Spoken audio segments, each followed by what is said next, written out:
Nuestro grupo analizará democracia y sus grupos de presión.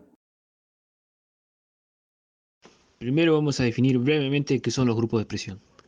Los grupos de presión se refieren a una organización de personas que buscan incidir en las decisiones políticas, que buscan el logro de sus intereses intentando influir por los medios posibles en la opinión pública y su toma de decisiones.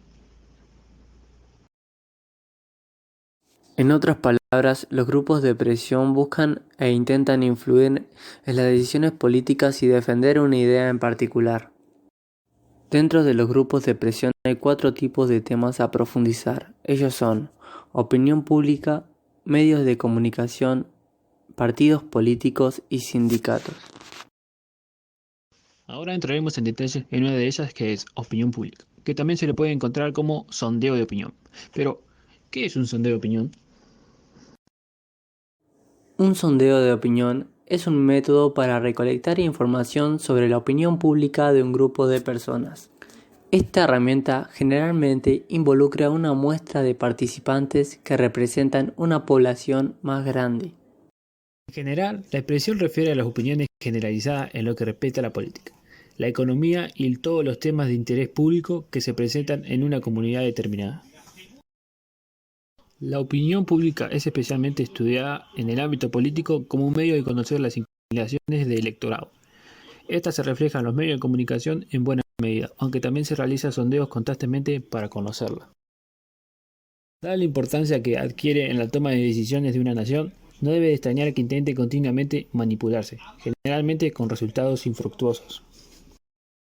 En general, el concepto de opinión pública es aquel que se utiliza para hacer referencia a las diferentes formas de expresión que una comunidad puede tener respecto de temas públicos no privados. La opinión pública se manifiesta de distintas formas. Estas formas incluyen acciones colectivas públicamente visibles como protestas, salidas a la calle por parte de los trabajadores y obreros de un respectivo lugar, huelgas de trabajadores colectivos particulares por razones laborales. En conclusión, la opinión pública es un conjunto de ideas llevados a cabo por un conjunto de personas que poseen un propósito en común. Este propósito pudiendo ser algún desacuerdo con la política u alguna otra problemática. Esta opinión será demostrada por el grupo de personas generando marchas, huelgas u otras de las características que mencionamos anteriormente. Estas se realizan con el propósito de llamar la atención del Estado.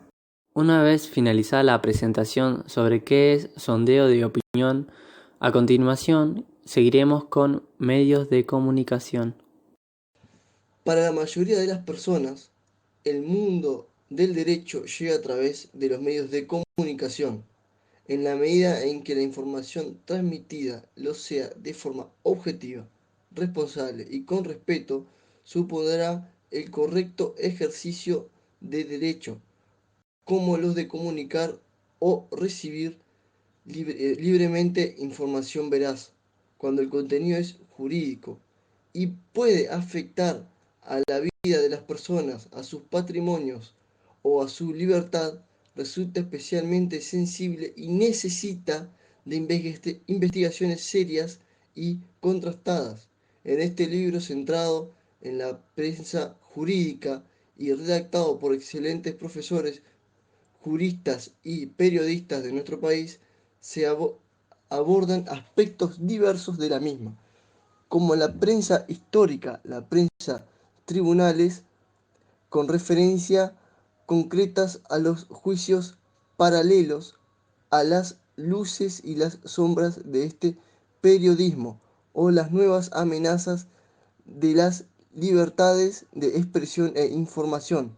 El lenguaje jurídico utilizado en el periodismo jurídico, los estereotipos y su tratamiento jurídico periodístico, y finalmente un capítulo dedicado a los medios y a la protección del derecho al honor, a la intimidad y a la propia imagen. Uno de los pilares de los sistemas democráticos es el derecho a la información. Las elecciones en estos sistemas no solo necesitan de un marco institucional y legal sólido, además es indispensable que la ciudadanía cuente con información relevante sobre políticas públicas, partidos, candidatos y candidatas, propuestas, campañas y en general todo aquello que le permita tomar mejores decisiones. En este escenario, donde los medios de comunicación juegan un papel fundamental en las democracias, no es posible hablar de un sistema democrático sin que haya medios de comunicaciones libres. Tampoco encontramos medios libres en un sistema que no sea el democrático. Ambas son condiciones necesarias para coexistir, de ahí la relevancia del tema. Preservar la libertad de los medios de comunicación debe ser una prioridad para la ciudadanía y para las instituciones. Sobre el derecho a la libertad de expresión podemos mencionar que es muy importante que la ciudadanía cuente con espacios donde diferentes actores políticos, líderes y sociedad civil puedan dar a conocer su punto de vista sobre diferentes temas.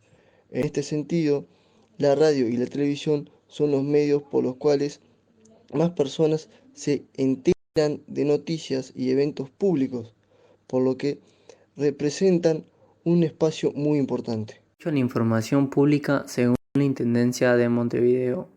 La ley número 18.381 reconoce el derecho de todas las personas sin discriminación de acceder a la información pública. Se considera información pública toda la que emane o esté en posesión de cualquier organismo público, en este caso la Intendencia de Montevideo y los 8 municipios.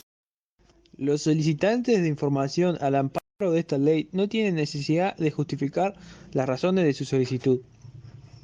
El objeto de esta ley es promover la transparencia en el ejercicio de función administrativa y garantizar el derecho fundamental de todas las personas al acceso a la información pública, de acuerdo con el artículo 72 de la Constitución de la República. Una vez terminamos de hablar sobre medios de comunicación, procederíamos a pasar a partidos políticos.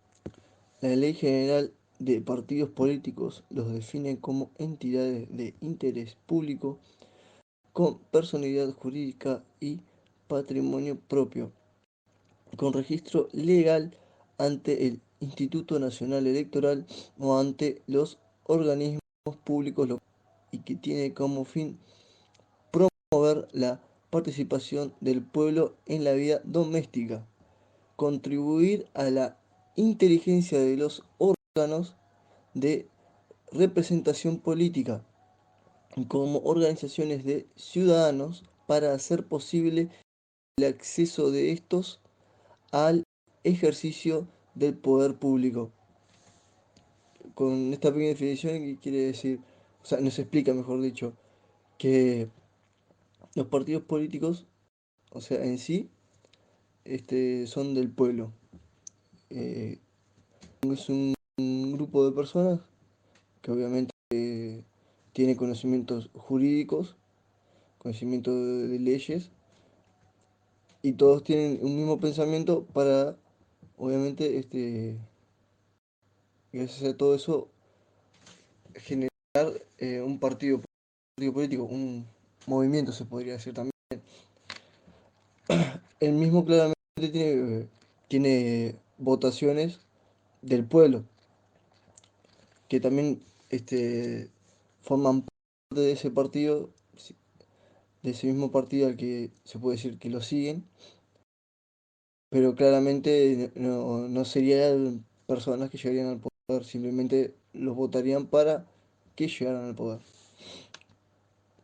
Claramente dice que también este, tiene un registro legal cada partido que está ante el Instituto Nacional Electoral o también ante los organismos políticos locales.